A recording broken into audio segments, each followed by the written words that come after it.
My brain is only a receiver in the universe. There is a core from which we obtain knowledge, strength and inspiration. यानी कि space में एक core है जिससे हम सब ज्ञान, शक्ति और इंस्पायरेशन प्राप्त करते हैं। यह कहना है electricity, electric motor, X-ray technology, radio और रिमोट कंट्रोल जैसे टेक्नोलॉजी के जन्मदाता निकोला टेस्ला ये इतिहास के ग्रेटेस्ट माइंड्स में से एक थे। ऐसा नहीं है कि ये सिर्फ एक इन्वेंटर थे, इनके हजारों काउंटलेस मिस्ट्रीज और सीक्रेट्स हैं जिनके रहस्यों को आज तक सुलझाया नहीं जा सका है। एक साइंटिस्ट जो कि अपने एक्सपेरिमेंट्स के जरिए किसी थ्योरी या सिद्धांत का निर्माण करता है, उनका यह कहना कि उनका ब्रेन रिसीवर है इस ओर इशारा करता है कि उनका 300 से अधिक पेटेंट कराना और 8 से अधिक भाषाओं के जानने के पीछे न सिर्फ उनके एक्सपेरिमेंट्स बल्कि जरूर कोई रहस्यमय चीज, कोई ऐसी रहस्यमय टेक्निक जिसके जरिए वो यूनिवर्स से सीधे संपर्क में थे और उसी रहस्यमय टेक्निक के जरिए ब्रह्मांड से सारी जानकारियां और ज्ञान हासिल कर लिया करते थे। और शायद इसीलिए वो अजीबोगरीब कार्यों के लिए फेमस भी थे, जैसे कि कभी भी किसी बिल्डिंग में जाते थे तो वह उस बिल्डिंग के पहले 3 चक्कर लगाते थे, उसके बाद ही उस बिल्डिंग में प्रवेश करते थे। वो उसी होटल रूम में रहते थे जिस रूम का नंबर 3 से डिवाइड होता था। इसी तरह जब वह डिश वॉश करते थे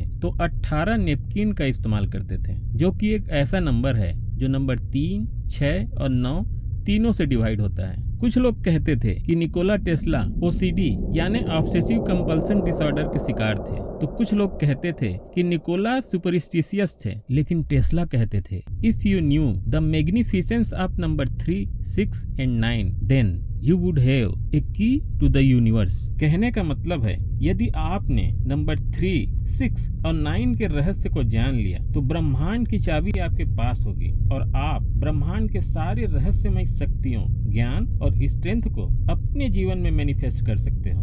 अगर आपने इन शक्तियों को जान लिया और समझ लिया तो आप जो चाहो वो पा सकते हो। आपके लिए ज्ञान के और समृद्धि के द्वार खुल जाएंगे। आप वो समझ सकोगे जो दूसरों के समझ से परे है। आप यह भी जान पाओगे कि ब्रह्मांड की शक्तियाँ किस प्रकार काम करती हैं और हम पर किस प्रकार से प्रभाव डालती हैं। तो चलिए जानते हैं कि किस तरह यह ब्रह्मांड काम करती है और क्या है ब्रह्मांड से शक्तियों को प्राप्त करने का तरीका। दोस्तों, साइंस आज यह मानता है कि ब्रह्मांड के हर चीज के निर्माण में मैथमेटिक्स का उपयोग बहुत ही खूबसूरती से हुआ है। दूसरे शब्दों में, मैथमेटिक्स को इंसानों ने नहीं बनाया, मैथमेटिक्स तो ब्रह्मांड में पहले से ही मौजूद था। इंसानों ने तो मैथमेटिक्स को सिर्फ खोजा है और यह समझा है कि इसके टेक्निक का इस्तेमाल कैसे सृष्टि के हर निर्माण में हुआ है। मैथमेटिक्स का सीक्रेट पैटर्न इस ब्रह्मांड के हर चीज में मौजूद वह जादुई पैटर्न है जिसे द ब्लूप्रिंट ऑफ गॉड भी कहा जाता है। ये एक सेल है। इस धरती पर मौजूद हर जीव, हर प्राणी के जन्म की शुरुआत इसी एक सेल से होती है। ये एक सेल डबल होकर 2 सेल में परिवर्तित हो जाती है, फिर 2 सेल से 4 सेल में, 4 से 8, 8 से 16 सेल और यह प्रोसेस निरंतर चलते रहकर एक जीव का निर्माण होता है। और अगर हम इस प्रोसेस को मैथमेटिकल फॉर्म में अरेंज करें तो हमें कुछ इस तरह का सीक्वेंस मिलता है। अब इस सीक्वेंस के मल्टी डिजिट नंबर को सिंगल डिजिट में बदलने के लिए डिजिटल रूट मेथड का इस्तेमाल करेंगे। ऐसा करने से यह सीक्वेंस प्राप्त होता है 1 2 4 8 7 5, 1 2 4 8 7 5, 1 2 4 8 7 5 अनंत तक यही सीक्वेंस मिलती रहती है। और इसी प्रोसेस को यदि उल्टा किया जाए मतलब कि 1 का आधा प्राप्त हुए आधे का फिर आधा और फिर उसका फिर आधा और आधा आधा करेंगे तो यह सीक्वेंस प्राप्त होती है। इस सीक्वेंस को भी डिजिटल रूट मेथड से सिंगल डिजिट में कन्वर्ट करते हैं। जो सीक्वेंस मिलती है वो भी पहले की ही समान 1 2 4 8 7 5, 1 2 4 8 7 5 ही मिलती है। लेकिन यहाँ आपको हैरानी होगी कि सृष्टि के निर्माण के इतने बड़े प्रोसेस में 3, 6 और 9 नंबर गायब है। रिसर्च से यह पता चलता है कि इस पैटर्न में सामने आने वाला नंबर 1 2 4 8 7 5 थर्ड डायमेंशन को रिप्रेजेंट करते हैं, यानी कि यही नंबर एक दूसरे से जुड़कर थर्ड डायमेंशन वाली दुनिया का निर्माण करते हैं और इस नंबर के बीच में दौड़ती यह लाइन दर्शाती है कि एनर्जी कभी खत्म नहीं होती, सिर्फ उसका रूप बदलता है, एक फॉर्म से दूसरे फॉर्म में केवल कन्वर्ट होती रहती है। इस पैटर्न में नंबर 3, 6 और 9 इसलिए नहीं है क्योंकि नंबर 3, 6 और 9 थर्ड डायमेंशन से हायर डायमेंशन वाले दुनिया को रिप्रेजेंट करते हैं। हायर डायमेंशन वाले नंबर 3, 6 और 9 का जब हम पहले की तरह डबलिंग और हाफ करते हैं तो परिणाम और भी ज्यादा हैरान करने वाला होता है। 3, 6 को दुगना और आधा करने पर 3, 6, 3, 6 ही मिलता है। इसी तरह नंबर 9 को दुगना और आधा करने पर 3 और 6 से भी ज्यादा आश्चर्यजनक परिणाम प्राप्त होते हैं। 9 को डबल और आधा करने पर अंतिम परिणाम 9 ही प्राप्त होता है। हम सभी जानते हैं कि एक सर्कल 360 डिग्री का होता है। इस सर्कल को जब हम बाइसेक्ट करना शुरू करते हैं तो हर एक एंगल का अंतिम परिणाम भी 9 ही आता है। ये तो बात हुई सर्कल की। अब हम बात करते हैं पॉलीगन्स की। आपको तो पता ही होगा कि एक ट्राइंगल के सभी एंगल का योग 180 डिग्री होता है। इसे जब हम रिड्यूस करते हैं तो भी हमें नंबर 9 ही मिलता है। इसी तरह रेक्टेंगल के सभी एंगल का योग 360 डिग्री होता है। इसे भी सिंगल डिजिट में कन्वर्ट करने पर हमें नंबर 9 ही मिलता है। और इसी तरह पेंटागन, हेक्सागन और आप चाहे जितने भी एंगल ले लें, सभी का डिजिटल रूट मेथड से सिंगल डिजिट नंबर 9 ही आता है। इसी तरह पृथ्वी, चंद्रमा और सूर्य के डायमीटर का डिजिटल रूट मेथड से सिंगल डिजिट नंबर निकालते हैं तो उसका भी अंतिम परिणाम 9 ही आता है। स्पीड ऑफ लाइट का डिजिटल रूट 9। एक दिन में 86,400 सेकेंड होता है, इसका भी डिजिटल रूट 9 आता है। एक दिन में 1440 मिनट होता है, इसका भी डिजिटल रूट 9 आता है। एक सप्ताह के मिनट 10,080, एक वर्ष के मिनट 5,25,600, इन सभी का भी डिजिटल रूट 9 ही आता है। आप कितने ही दिन, सप्ताह, महीने और वर्ष ले लो, जब आप सबके घंटे, मिनट और सेकंड के डिजिटल रूट मेथड से सिंगल डिजिट नंबर निकालोगे तो नंबर 9 ही आएगा। कहने का मतलब है कि नंबर 9 इस ब्रह्मांड के समस्त शक्तियों का सोर्स है। इस फिंगरप्रिंट में भी नंबर 9 सबसे केंद्र में और ऊपर स्थित है, जो नंबर 3 और 6 को नियंत्रित करता है। नंबर 3 और 6 बाकी के नंबर्स को कंट्रोल करता है। नंबर 3 नंबर 1, 2 और 4 को नियंत्रित करता है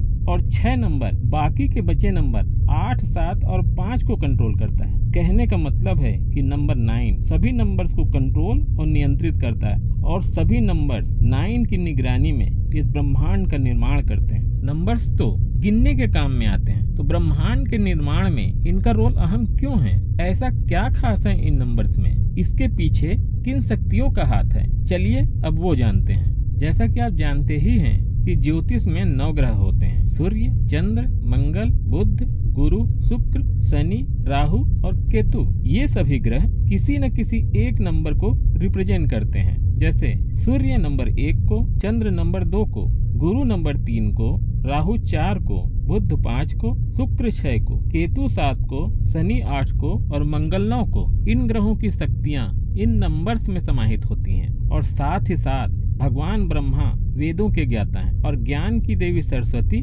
उनकी पत्नी हैं। गुरु ग्रह भी ज्ञान प्राप्ति से जुड़े हैं और ज्योतिष में गुरु ग्रह 3 नंबर से जुड़े हैं, तो इस कारण नंबर 3 भगवान ब्रह्मा का भी अंक हुआ। अब नंबर 6 की बात करें तो नंबर 6 विष्णु की शक्ति को प्रदर्शित करता है। नंबर 6 शुक्र की शक्ति को भी प्रदर्शित करता है। आगे नंबर 9 की बात करें तो नंबर 9 भगवान शिव का प्रतीक है। वो कैसे? वो ऐसे कि मंगल ग्रह नंबर 9 को प्रदर्शित करता है और भगवान शिव मंगल करने वाले और उनकी पत्नी मंगला गौरी होती हैं। इस तरह से नंबर 3, 6 और 9 क्रमशः ब्रह्मा, सरस्वती, विष्णु, लक्ष्मी और शिव पार्वती को रिप्रेजेंट करते हैं। इस ब्रह्मांड को 2 तरह की शक्तियां चलाती हैं। एक है मेल एनर्जी और दूसरी है फीमेल एनर्जी। मेल एनर्जी को ऊपर की ओर पॉइंट करते हुए ट्रायंगल से दर्शाते हैं। फीमेल एनर्जी को नीचे की ओर पॉइंट करते हुए ट्रायंगल से दर्शाते हैं। हिंदू धर्म में 3 मुख्य देवता होते हैं: ब्रह्मा,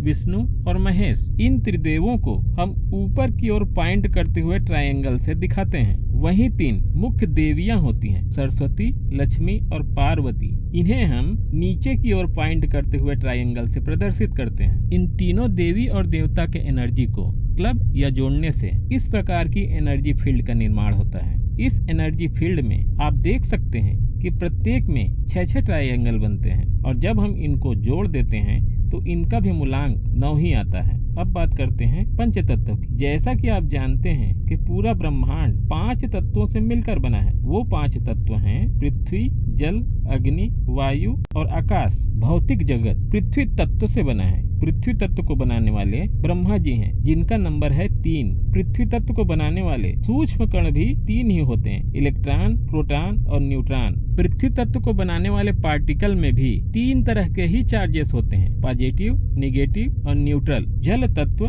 नंबर 6 और भगवान विष्णु को प्रदर्शित करते हैं। अब बात करते हैं अग्नि तत्व की। अग्नि तत्व भगवान शिव और नंबर 9 से जुड़ा है। नंबर 9 मंगल ग्रह से भी जुड़ा है और मंगल ग्रह तेज और अग्नि को ही प्रदर्शित करता है। इसी तरह आकाश और तेज तत्व की शक्ति नंबर 1 से जुड़ा है। जल और वायु तत्व की शक्ति नंबर 2 के साथ, वायु और आकाश तत्व की शक्ति नंबर 4 के साथ, पृथ्वी और वायु तत्व की शक्ति नंबर 5 के साथ, आकाश और वायु तत्व की शक्ति नंबर 7 के साथ और पृथ्वी और जल तत्व की शक्ति नंबर 8 के साथ। इस तरह इन नंबरों में पंच तत्व, सभी 9 ग्रह और तीनों मुख्य देवी और देवता समाहित हो जाते हैं और यही पंच तत्व, सभी 9 ग्रह और तीनों मुख्य देवी और देवता मिलकर समस्त ब्रह्मांड का निर्माण करते हैं और उसको संचालित भी करते हैं। दोस्तों, यह वीडियो कैसा लगा कमेंट बॉक्स में कमेंट करके जरूर बताइएगा और अगर यह वीडियो अच्छा लगा तो इसे लाइक करें और कमेंट बॉक्स में जय श्री राम